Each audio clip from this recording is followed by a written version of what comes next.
दुर्नीति विरोध में मुख्यमंत्री शून्य सहनशीलता।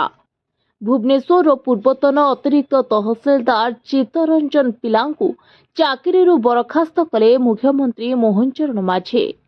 चित्तरंजन पिला पूर्व भुवनेश्वर अतिरिक्त तहसीलदार भावे कार्य करुथिले एवं परे जगतसिंहपुर डेप्यूटी कलेक्टर भावे कार्य जोग देइथिले। तेबे भुवनेश्वर अतिरिक्त तहसीलदार थिबा बेले तांकर अनेक निष्पत्ति रे अनियमिततार तथ्य आसिथिला।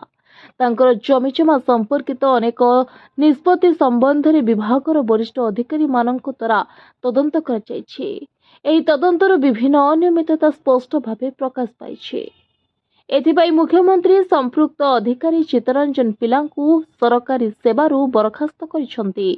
दुर्नीति विरोध में शून्य सहनशीलता नीति अवलंबन पाई मुख्यमंत्री देइछंती निर्देश। कौनसी दुर्नीतिग्रस्त अधिकारी को छड़ा जीव नाही बोली मुख्यमंत्री अनेक समय कहि आसिछंती। Report voice of Odisha live.